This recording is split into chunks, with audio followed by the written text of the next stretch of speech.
You're listening to Briar Radio, horror stories from the places the map forgot. The first call came through at 2:17 in the morning. I remember the exact time because the clock above the ranger station door had stopped at 2:17 3 nights earlier, and nobody had bothered to fix it.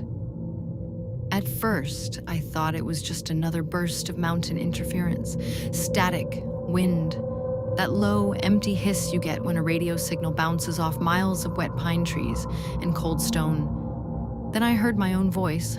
It was thin, shaking, almost whispering. And it said, "Eli, don't answer the second call."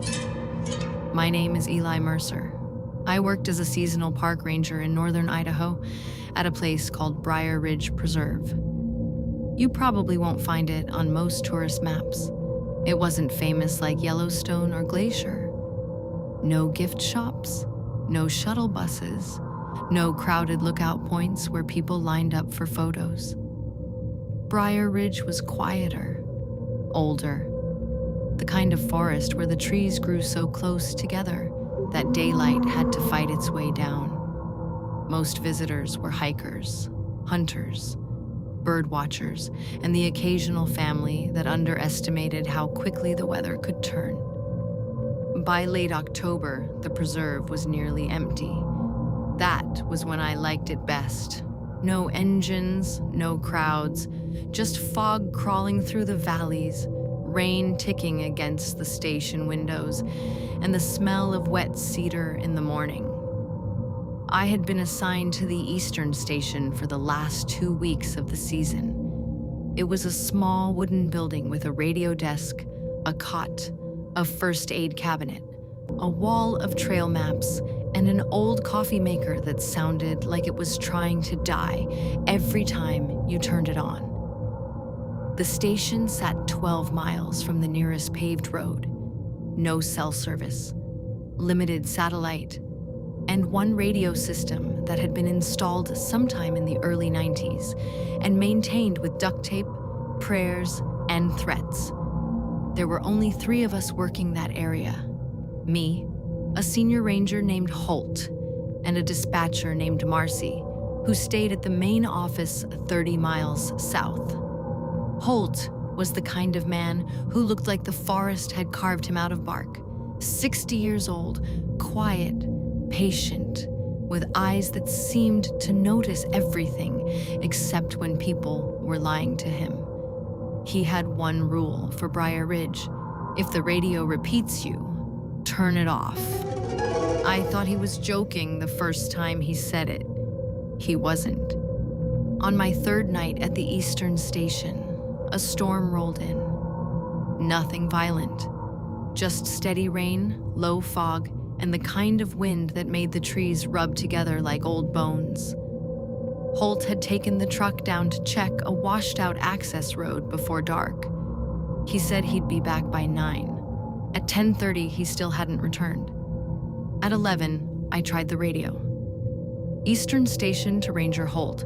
You copy?" Static answered. I tried again. Nothing. That wasn't unusual. The mountains swallowed signals all the time. I made coffee, checked the weather reports, logged the trail closures, and told myself not to act like a rookie. Then, at 2:17, the radio crackled. Not the usual pop and snap of interference. This was different. It came through clean. Too clean. A voice said, "Eli, don't answer the second call." My own voice. I stood there staring at the radio handset. The station felt suddenly smaller. The rain seemed to soften, like the whole forest was listening with me. I reached for the volume knob, but before I touched it, the voice spoke again. "Lock the door, turn off the light, and whatever knocks, don't ask who it is." Then the signal died. I didn't move for a long time. The logical part of my brain tried to work through it. Maybe someone had recorded me earlier. Maybe it was some kind of prank from Holt. Maybe another ranger with a similar voice was calling from a different station, but I knew what I had heard. It was me. Not similar, not close. Me. I locked the front door. Then I turned off the desk lamp. The station fell into darkness, except for the weak red glow of the radio panel. Outside, the forest pressed against the windows. There's a kind of dark you only get in old woods. It isn't just the absence of light. It feels thick, physical, like something that can lean against glass. For about 10 minutes, nothing happened. Then someone knocked. 3 slow taps, not loud, not urgent, just patient. I held my breath. The knock came from the front door. I didn't answer. Another 3 taps. Then a voice called from outside, "Eli?" It was Holt, or it sounded like Holt. I almost stood up, almost, but something stopped me. Holt never called me Eli. He called me Mercer, always. "Eli," the voice said again. "Open up. Truck slid into a ditch. I need the medical kit." The rain had stopped. That was the first thing that truly scared me. A minute ago, it had been hitting the roof hard enough to drown out thought. Now there was nothing. No rain, no wind, no tree movement.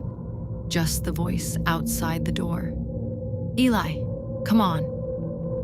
I stayed on the floor behind the desk, one hand over my mouth, feeling ridiculous and terrified at the same time. Then the voice changed.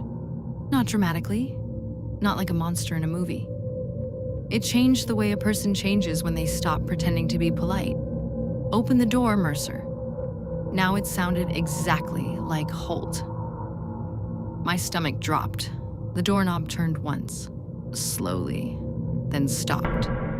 The voice outside sighed. Not angry, disappointed. Then it walked away. I heard boots on the wooden porch. 3 steps. 4. 5. Then silence. I didn't sleep after that.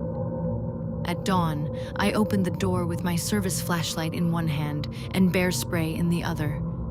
The porch was wet from rain, but there were no footprints. Not one. Holt came back at 7:40 that morning, driving the truck like nothing had happened. He looked tired, but not injured. I asked where he had been. He said the access road had collapsed near mile marker 6. He'd spent the night in the truck waiting for the storm to pass. Then he saw my face. "What happened?" he asked. I told him everything. The radio, my voice, the knocking, his voice outside the door. He didn't laugh. He didn't ask if I'd been drinking. He just looked at the radio like he had been expecting it to misbehave sooner or later. Then he said, "Did it call twice?" I asked what he meant. Holt stepped inside, shut the door, and locked it behind him. "The first call warns you," he said. "The second call asks you to come out." I waited for him to explain. He didn't. He just walked to the radio, unplugged it from the wall, and removed the backup battery. Then he told me we were closing the eastern station early. We packed in silence. By noon, we were driving south toward the main office. Fog hung low between the trees, turning the road ahead into a pale tunnel. I kept checking the side mirror. I don't know what I expected to see. A person. A shadow. Holt's voice standing in the road behind us. But there was nothing. Just the forest. About 4 miles from the station, Holt slowed the truck. A trail marker stood on the right side of the road. It was old, wooden, and painted white. I had passed it dozens of times, but now there was something nailed to it. A missing person poster. The paper was fresh, dry, even though it had rained all night. Holt stopped the truck. "Stay here," he said. He got out and walked to the sign. I watched him pull the poster down. His shoulders stiffened. When he came back, he folded the paper and shoved it into his jacket pocket. but I had already seen the photo. It was me, my employee ID picture taken 2 months earlier. Below it were the words, "Missing since October 24th. Last seen Eastern Ranger Station." The date was wrong. It was October 22nd. I told Holt to show me the poster. He said no. I reached for it anyway. He grabbed my wrist hard enough to hurt. "Don't read the rest," he said. His voice was low, flat. "Why?" "Because then it knows you know." I wanted to ask what it was, but before I could, the truck radio turned on. Not the park radio, the regular AM/FM dash radio. It had been broken for weeks. Static filled the cab. Then a dispatcher's voice came through. "Marcy, main office to Eastern Station. Ranger Mercer, please respond." Holt and I stared at the dashboard. Marcy's voice repeated, "Main office to Eastern Station. Ranger Mercer, do you copy?" I reached for the microphone, out of habit, then remembered there wasn't one. Just the truck's dead radio, glowing faintly green. Holt whispered, "Don't." Marcy's voice changed. It became softer, closer. "Eli, this is Marcy. We found Ranger Holt." Holt went pale. The voice continued, "He's been dead in his truck since last night." I looked at Holt. He looked at me. Neither of us moved. The road ahead was empty. The forest on both sides stood perfectly still. Then Marcy said, "So who are you riding with?" Holt slammed his hand against the radio and cracked the plastic faceplate. The sound cut off. For the next mile, neither of us spoke. I watched Holt's hands on the steering wheel. They were shaking. I had known him for 3 weeks, and I had never seen the man afraid of anything. Finally, I asked him if he was really Holt. He didn't look offended. He didn't even look surprised. He just said, "I'm asking myself the same thing about you." That was when I understood something I wish I hadn't. The forest wasn't only copying voices. It was testing us, turning trust into a trap. Holt pulled over at a maintenance turnout near Willow Creek. He said we needed to leave the preserve on foot. The road ahead passed through a section locals called the Briar Cut, a narrow stretch where the trees grew so close that their branches locked overhead. According to Holt, people who heard the second call usually vanished there. Some were found days later, some weeks, some never, and a few came back wrong. He opened the glove compartment and pulled out a small cassette recorder. It looked older than me. "Before your time," he said. "Analog, no receiver, no signal. It can only record what's actually there." He pressed it into my hand. "If we get separated, keep talking into it. Don't stop. Your own voice is the only one you can trust." Then he looked toward the trees, and even that's not guaranteed. We walked away from the truck with 2 flashlights, 1 emergency pack, and the recorder. It was just afternoon, but under the trees, the light looked like dusk. The trail was narrow and soaked. Ferns brushed our legs. Water dripped from branches. Somewhere far away, a raven called once, then stopped like it regretted making sound. For the first 20 minutes, nothing happened. Then we found the first marker, a wooden trail sign pointing east, except east was wrong. The trail it pointed to didn't exist. The arrow faced directly into a wall of trees. Carved into the wood were 3 words, "Answer the call." Holt cursed under his breath and kept walking. A few minutes later, we passed another sign, same message, then another, each one older than the last. Some were covered in moss.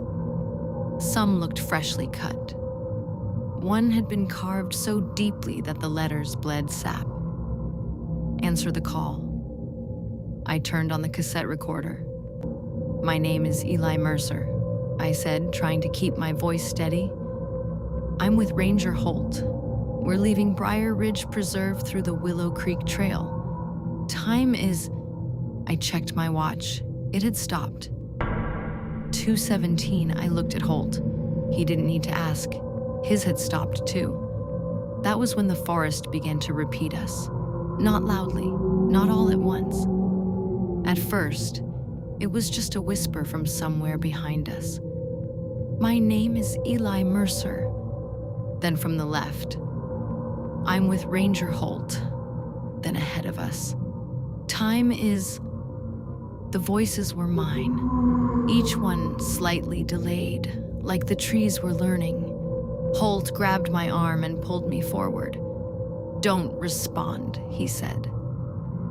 The trail dipped into a shallow ravine, where fog collected between the trunks like smoke. My flashlight beam caught something white hanging from a branch. Another missing person poster, then another, then dozens. They were nailed to trees on both sides of the trail, faces of hikers, campers, hunters, children from family trips, rangers I didn't recognize. Some posters were yellowed with age, some looked new. Then I saw Holt's face. His poster said, "Missing. Since October 21st.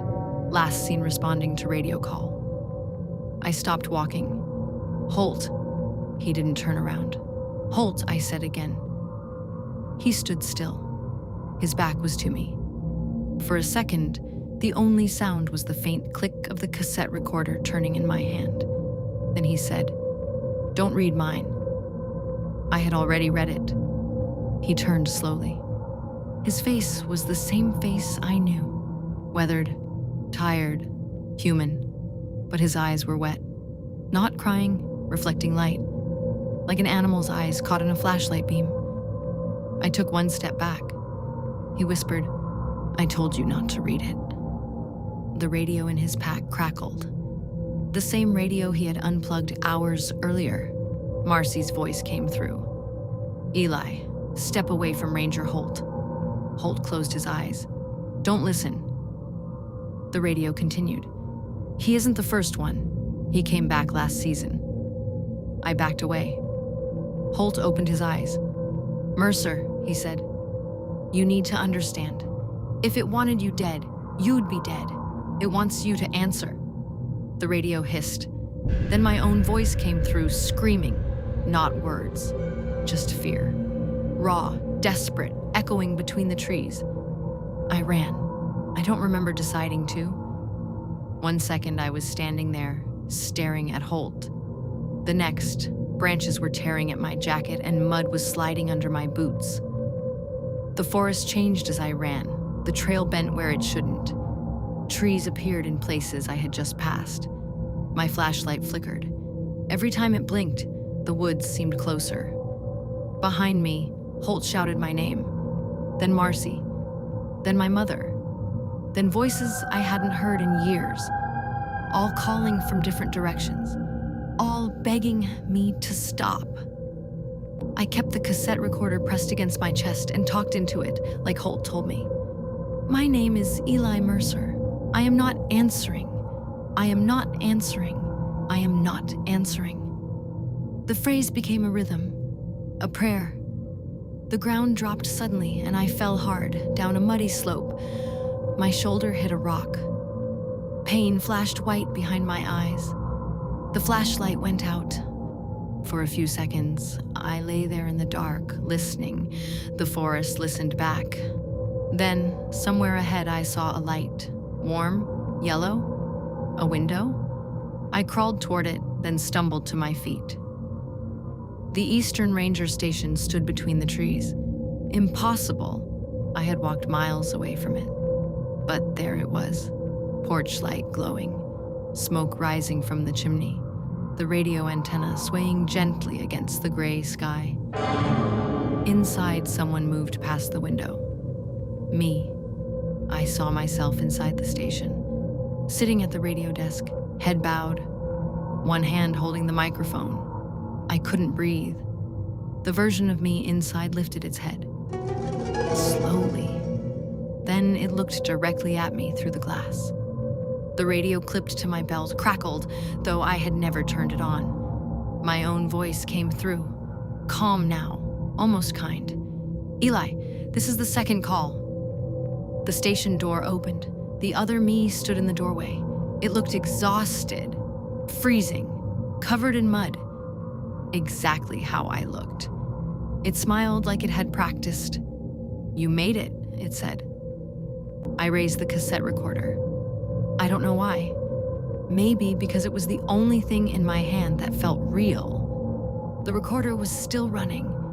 My voice, recorded moments earlier, played faintly through the tiny speaker. "I am not answering. I am not answering. I am not answering." The other me stopped smiling. Its face didn't change all at once. It simply forgot how to be mine. The mouth stayed human a second too long. The eyes blinked out of sync. Then every radio in the station turned on. The desk unit, the emergency unit, the truck radio outside, even the old weather receiver on the wall. All of them screamed with static.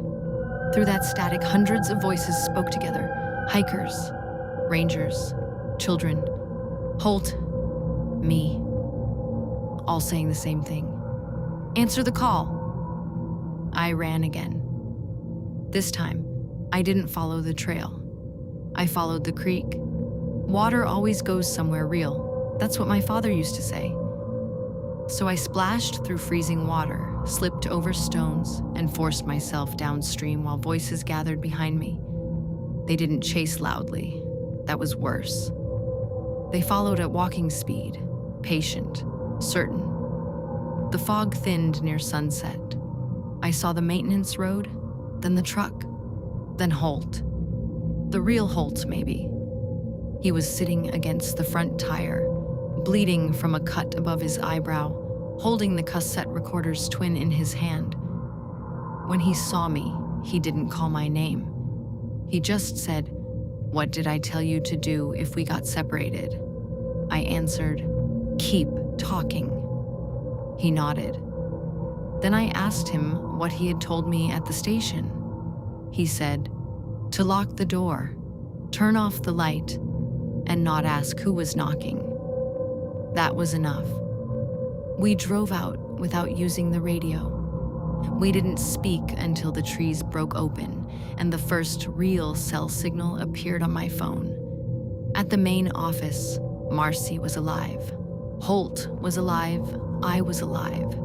There were no missing person posters, no reports with my name, no record of any emergency call. The Eastern Station was closed the next morning. Officially, it was due to storm damage.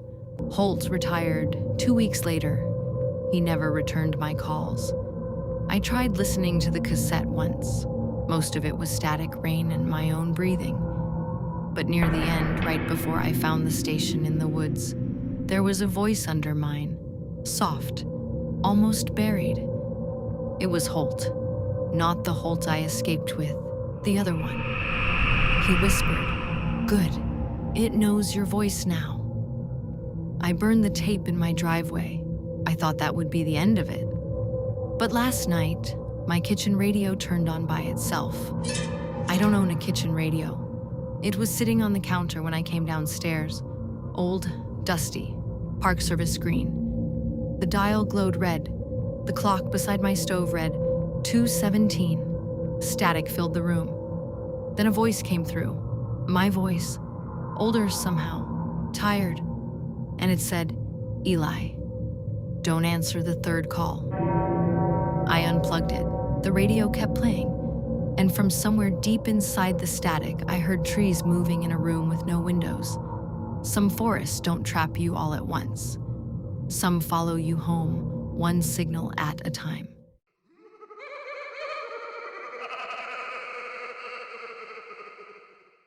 This has been Briar Grave Radio. If tonight's story stayed with you, subscribe before the next signal comes through. And remember, not every place wants to be found.